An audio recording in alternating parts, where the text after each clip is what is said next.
Everybody that's on the call. Okay. So, good evening, everybody. This is Randy Edema, the District Foundation Chair for District 6310. Yeah, thank you, John. Yeah. So tonight is the Global Grant Seminar training. Unlike last week, this is for global grants. Last week was for district grants. So if your club is interested in doing a global grant for the upcoming Rotary year, this is a training that is required to have been done. So tonight, Andreas, who is the DISC, and you can tell everybody what that International is. Service Chair. Yeah, there you go. Yeah.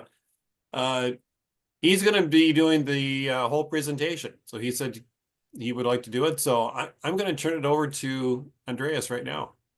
Thanks. So thank you very much for coming. I'm going to share my screen and I'm off and running. Let's see, there it is. We good? All right.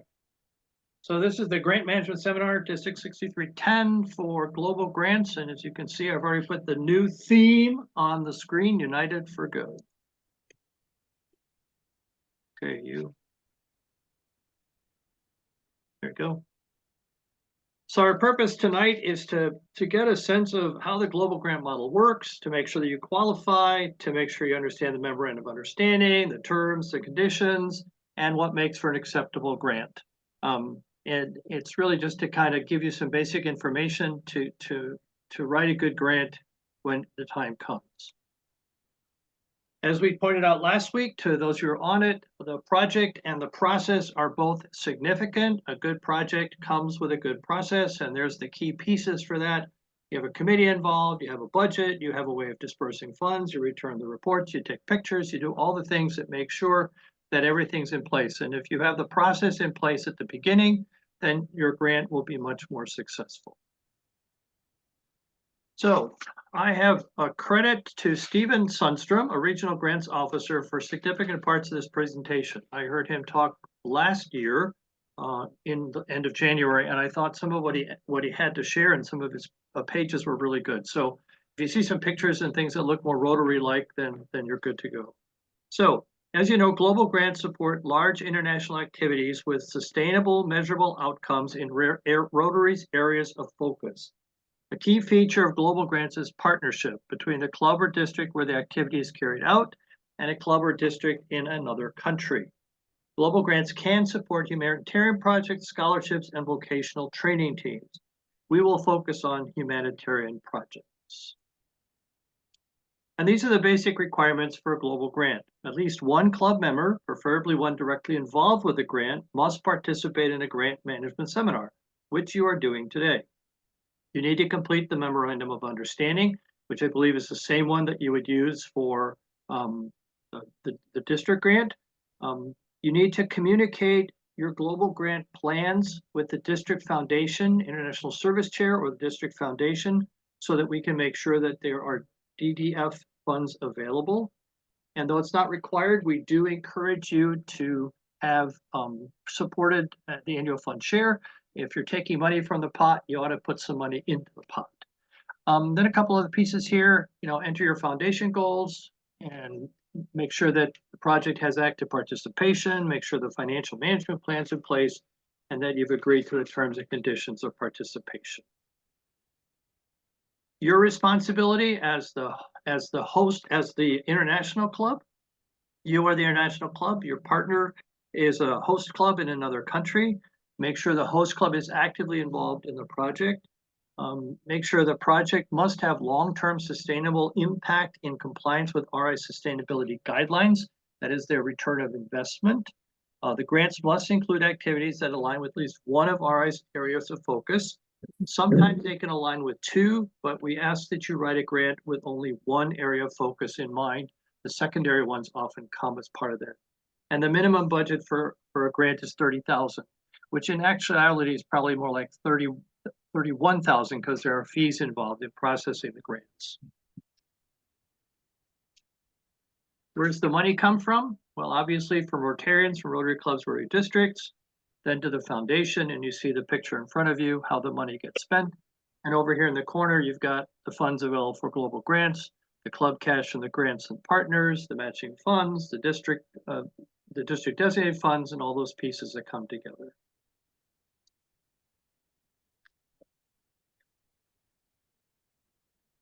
So here's a basic, sort of how does this all work? The Rotarian or the Rotary Club cash, Rotary Foundation service fee of 5% of the cash that's brought in. So at $10,000, you need $10,005. Then there's DDF match, then there's World Fund match, 80% of the DDF match. And after that, you can have Rotarian partners and non-Rotarians considering making cash contributions, but they will not be matched. So here's an example of how that would work. 11 from clubs, 11 from DDF, 8,800 from the World Fund gets you 30,800. The $550 service fee on the club cash makes it a $31,350 grant.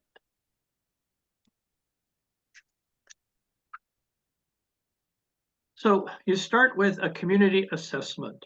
Any club or district applies for a global grant to support a humanitarian project needs to conduct a community assessment first. And there you see the resource from Rotary International for the community assessment tools. The assessment is best done by the host club. The assessment explores the community's strengths, weaknesses, needs, and assets. It's essential to planning an effective project.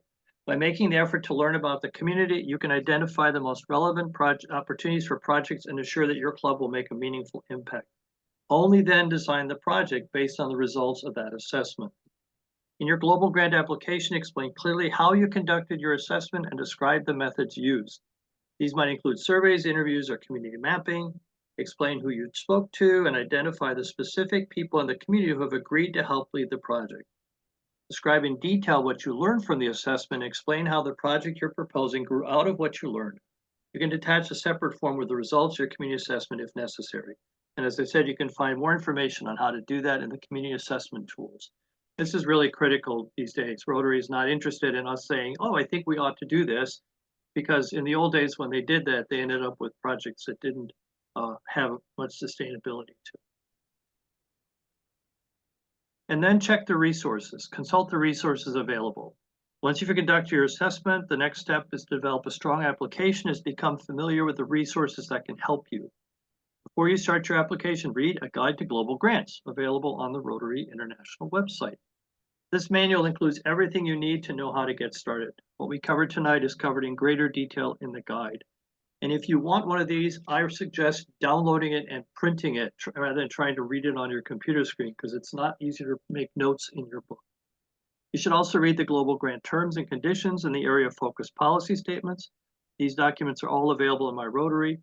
Pay special attention to sections that specify what can and can't be included in your project. You can avoid disappointment by ensuring that all the elements of your application are eligible for global grant funding. Another excellent resource is the Rotary Foundation cadre of technical advisors. Cadre members have professional expertise in our areas of focus as well as financial auditing. You can ask cadre members about technical and regional matters, planning and implementing projects, and navigating the grant application process. District resource networks consist of local experts and mentors who work with clubs to develop stronger projects. They can also help you with the global grant process. Ask your DISC if your district has a resource network, and the answer is not yet, but we're building one. And we have a number of clubs who have done grants in the past who can help write other grants and can be helpful with that. And Cheryl Peterson is a wealth of information. She's really good at reading grants and pointing out where RI is going to say, not here, do this differently. She's been very helpful with the one that we're doing in Bay City right now. Then you select an area of focus. As we've discussed, all projects are funded by the global grants need to align with one of Rotary's areas of focus. The best approach is to choose just one. Having a well-defined scope can help you develop a stronger project. Remember, these goals are the global grant funded projects also need to align with one or more specific goals within the area of focus, and these goals are listed in the area of focus policy statements.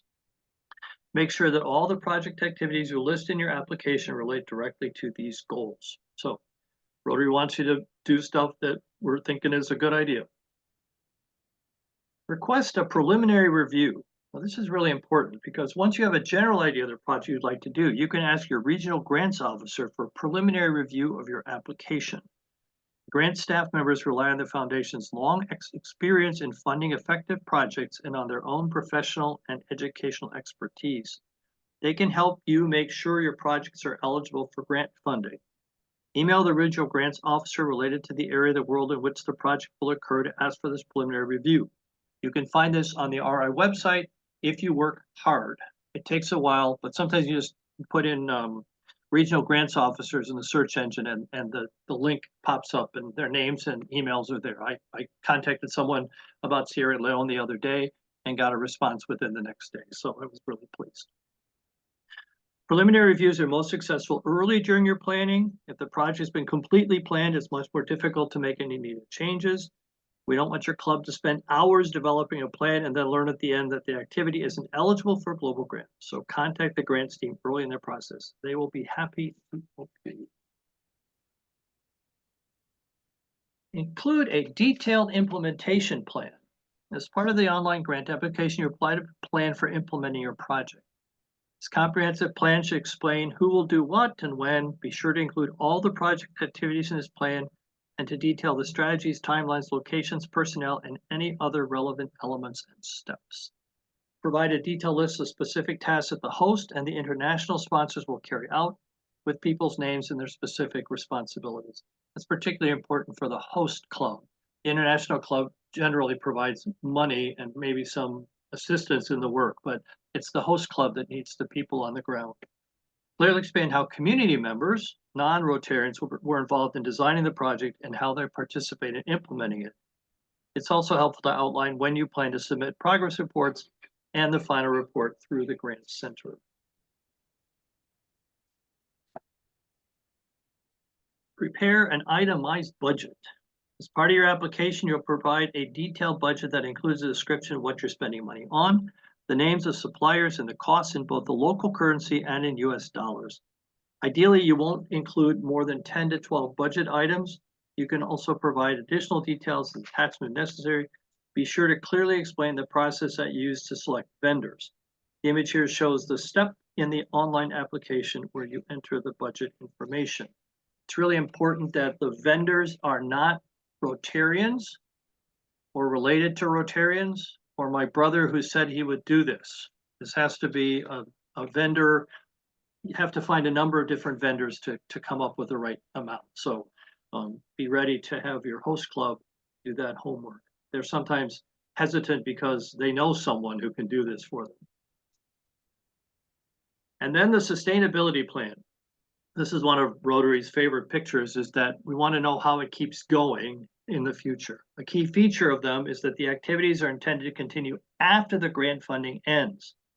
It's important to clearly explain how the community will take over the project and be able to support and continue it. If you want to see a really effective continuation or sustainability plan, the projects that the Rotary Club of Mount Pleasant has partnered with Zambia are a real good example of projects that have been sustained really well by the folks in Zambia. They have a really strong club they've worked with, and that is shown. And so they've gone back, and you can see where they continue to be working together on that.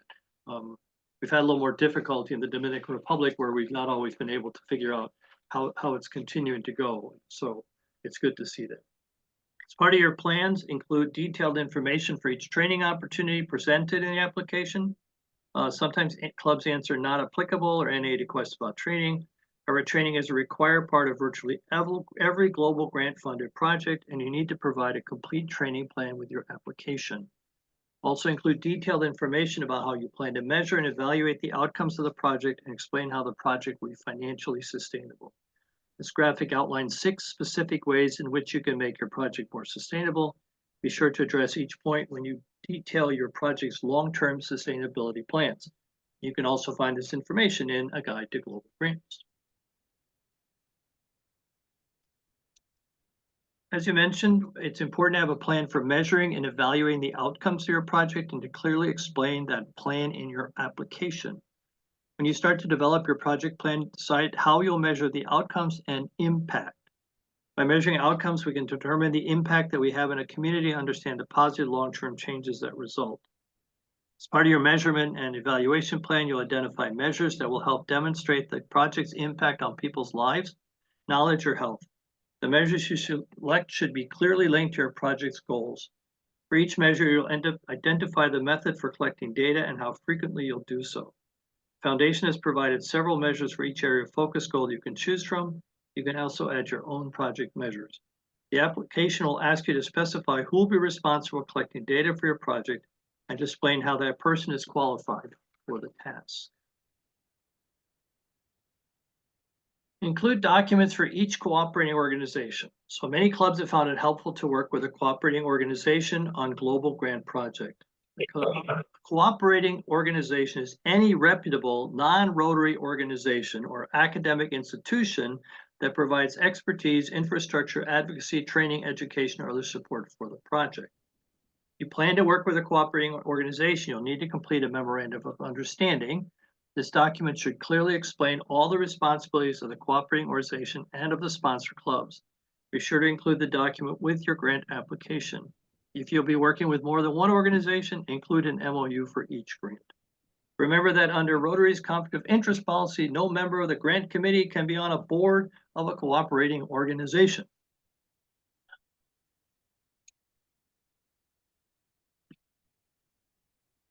One of the most important things you can do to improve your global grant application is to provide complete answers to all the questions. Make sure that you give as much detail as possible. If you leave something blank or unclear, the grant officer will need to ask for clarification, which will delay the process. Whenever you can, avoid answering a question with not applicable. It's important to include detail, but there's one place where we encourage you to be precise. That's the overview. This is where you'll provide a general description of the project, including the main objectives and who will benefit. This section is not where you should describe why you're implementing the project or explain its importance. You'll provide that information later in the application.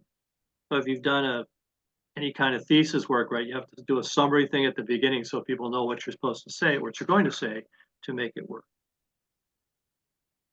Financial management plan is very important. Maintain a standard set of accounts, segregation of duties for handling the funds, maintain records for items that are purchased, produced, or distributed, keep the records for 5 years. A sample plan is available from the district or from RI, so you don't have to reinvent the wheel. In terms of bank account management, a dedicated separate account for each club sponsored grant. So make sure the name of the account should clearly identify it's used for grant funds. This has to be a low or non-interest bearing account, 2 Rotarian signatures, and bank statements have to be available for receipt and use of TRF funds. Sometimes this is handled by the host club, sometimes it's handled by the international club, and that's part of what you would come to an agreement with. If there's money left over, we really don't want to see it back. If it's less than $1,000, you know, they'll figure out how to do something else with it within the scope of the grant. I think the Owasso grant had some money, and so they went back and figured out what other things they could do for hand washing and who else could they impact. So it does work that way. If it's more than 1,000, the district foundation has to get permission from TRF. If it's less than 1,000, we can make those decisions locally. Don't send a check back until you've consulted. So don't ever send a check back and say, hey, Randy, we had money left over here, do something with that. Because that really messes up the $30,000 thing. So these are key things about successful grants. They meet community needs, they have frequent partner communication, there's an implementation plan, they're sustainable, good stewardship, and they do adhere to reporting requirements. So if you go to my Rotary Grant Center, the application process is there. All the pieces that we talked about today will be there. You'll note them. Where you complete your community assessment, you have to put data to support your needs, you have a grant numbers assigned when the application is initiated. Once the primary contacts and committee members are assigned, they're notified automatically so that they too can get on board. The district leaders can access the grant information. Make sure you read the grant application carefully. Use your own goals, but also some standard goals for the projects. Put a timeline in there. Who are the partners? Who are the partner organizations? All those things are listed on the at the My Rotary Grant Center. So all that information would be out there, and that's the best place for you to go to find out how to do a global grant. Andreas? Yes. If I could interject here. Before we ever get to this point, I would hope that the clubs would have contacted us as a foundation committee and you or me or others so that we can look over the grant application with our set of eyes and also figure out if we have enough district designated funds to support that grant too. So Yeah, there's a lot of that's stuff good, that Randy. goes leading up to that. Yeah, so that's but even that can be done within the online application process. You can download what's called a prep grant or one offline, and you can work on it offline and then load it up into the Rotary grant site. Yep. So, but there is something to work offline using the same information. So you do it offline and then you load it back up into the Rotary thing. So that's where you would get that grant too. So these are some things, what's the criteria for people to travel? Make sure you read all the things. At the end, the primary contact locks the application. That's the people, the people from both the host international club, the district international person, and then the district foundation person. So there's like 6 people that do that, and all that information then is sent to TRF to the Rotary Foundation to make it all work out. So to collect funds, this is important. So as you're doing this, confirm pledges from other clubs or donors prior to beginning the application process. So find out if there are partners in your area who want to work with you. If you're looking for partners, sometimes a club will just come up with the money they need to make the grant go forward. But in our case, most of our global grants have been partnered grants, except I think Saginaw, is it Valley or Sunrise that have done a number of grants in India and have just had their own money to do that. Dwayne, is it Valley? Saginaw Sunrise has. Sunrise. Okay, so you guys have done this. Okay, that's what I thought. And you basically had the money because you had some docs who were interested in doing this. You came up with the cash, and we matched, and off it went. So right. But in most cases, we've been doing cooperative grants so that larger clubs can write the proposal and other clubs can come on board who don't have the resources to make it happen. No checks should be accepted until the application is approved. And if you have let us know who's involved in this, then we'll keep track of that and keep reminding the president down the road that they made a pledge to a grant that we're still working on. The lead club gathers the checks and sends all of it to the foundation at once, and every check must have the project number in the memo line. We've done this successfully before, and we can do it again, but that's just the way it goes. Don't take any money until everything's in place. Otherwise, you're going to have to give people money back because you didn't get it done. The reporting, progress reports are due within 12 months of the first payment and every 12 months thereafter throughout the life of the grant. So it could be these are usually more than 1 year, 2 or 3 years to get it done. And the final report is due within 2 months of grant completion. This is often a difficult portion of the program because you, as the international partner, can only encourage your host club to do this. And they're the ones who have to finally get the paperwork in place. What's included in those reports? Your partner involvement, the types of activities, the evaluation, how the areas of focus were met, how the funds were spent, and the number of beneficiaries and how they benefit from the grant.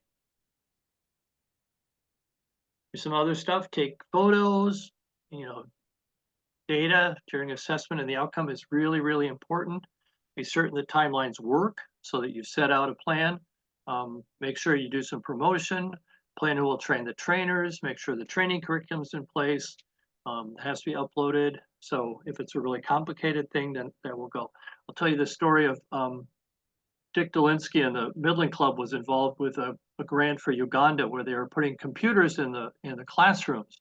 And they were ready to do training with the computers, but what they didn't realize is most people hadn't seen a computer before. And so what they had thought the training was going to be, i.e. how to use the software, turned out how to turn on the computer and make them work. And so they had to change they had not checked out who was coming for the training before they had discerned what the training was. And then they had to make a shift in that. And it was very successful. They had a very successful grant in Uganda. They've worked with them before. So that worked okay. But that's something really important, is to make sure you know who you're training and how they're being trained. keep these documents, right? Every email, every correspondence, any beneficiary documentation, the vendor documentation, the grants related to document, all that needs to be kept so that when the grant is returned or when the grant is finished and the report is brought in, RA can check that everything has been done correctly. This is really important for the district here, as well as the district wherever the project takes place, because if these things aren't done right, then we don't get district grants or global grants the next year. Then we get put on the shelf for a while till we get our act together. And we don't really want to do that because Larry really doesn't want to tell people there aren't any district grants available because we didn't do our homework. So here's the places you can go to find more global grant resources. The Grant Center and then the Learning Center, both of those have some really good information about how to do these. I have found them very helpful. I downloaded and have a copy of the grant book. So I have that on as a resource that I have next to me on my desk and available. So I don't have to go looking for it on the website on a regular basis.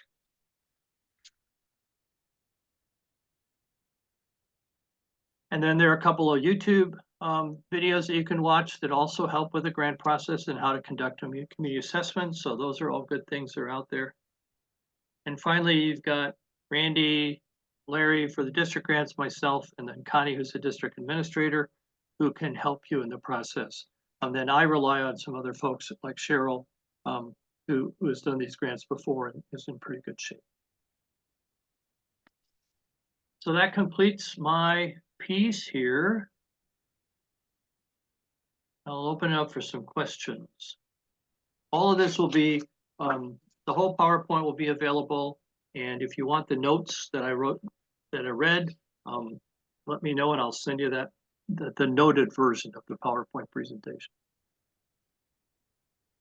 Andres, I'd just like to add that we are here to help. So if you think that you really are looking at a global grant and you want to do one, even from the thinking stage to the application stage, please use us as a resource so we can. Right. We've done this before and we can help you through it. Yeah. And the other piece, if you think this is overwhelming and you're not really interested, you're not really ready to do a global grant yourself, but you want to have some international connection, we can connect you with, at this point, at least 2 clubs. Well, one in specific, the Rotary Club of Midland and the 10,000 Trees in South Sudan is further along. Our friends in St. Louis are having some difficulty getting Sierra Leone connected. So that's also in the works. And then Bay City is still finishing up one we have. And then we've heard rumors about Mount Pleasant, but we heard those rumors are somewhere down the road at this point. So you can also jump on board with another club and do that. Or you can be faithful like our friends in Frankenmuth who are still trying to spend the money in the Dominican Republic. We talked about. Steve, you were a lot younger when we started that, weren't you? Yes, I have was. a question. Huh? Yeah. I was a lot younger. So I have a question, Andreas. Yeah, Shelley. So for clubs where a prior president or the prior president started this process, yes. And there's a financial management plan in place and there's an MOU that's been executed, when the positions change over within the club, is there any kind of redoing of any paperwork, or how does that transition happen? Because you said it was typical that it takes longer than a year anyways. So you're going to have the club transition for the leadership. So what's your recommendation on how all of that happens seamlessly? And then is there any additional paperwork that has to be updated because of the change in presidency? One of the things that's important is to have a person who's responsible for the grant, who shouldn't be the club president, but somebody who has a long-term membership in the club. Now, I know that we can talk about our own problem, that we might have an issue with that. And then you just have to shift to some other people. There's always 3 people that are listed on the grant as part of the grants committee, so that in case you need to replace one or the other, then you can do that. The president doesn't usually sign off on the international grant. The club president, I think it's the person who's the contact for the club. Is that right, Randy? Just to make sure. Yeah, it's better if it's not the president, but it can be the president. Right. Regarding the MOU, the MOU should be done every year. So if you're planning to do a global grant next Rotary year, you should do an MOU for that. For the what's the other one? The clubs. The financial Financial management. management. Financial plan? management plan, yeah. Once you've done one, you're okay with that one. Okay. And I'm assuming when you say redo the MOU, it's if we're starting a brand new global grant, not if we already have one in process where an MOU may be executed already. You need to renew it every year, even if you haven't had one. Okay, Just- all right. Thank you. Okay. Thanks, Randy. Don't two presidents have to sign that anyway? The current Yeah. and next year's both? Yeah, Yep. right. So that's one, and that's a fairly simple form, Shelley. It's just a matter of making sure that you understand and then the person that you're, the handoff is seamless. Yeah, it's a very short, simple form. The Frankenmuth Noon Club is really good at making sure they keep changing the MOUs on the grant.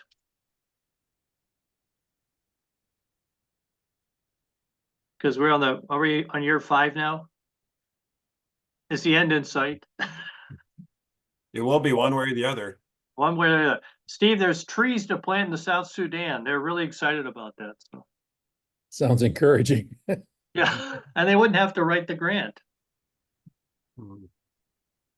Any other questions tonight?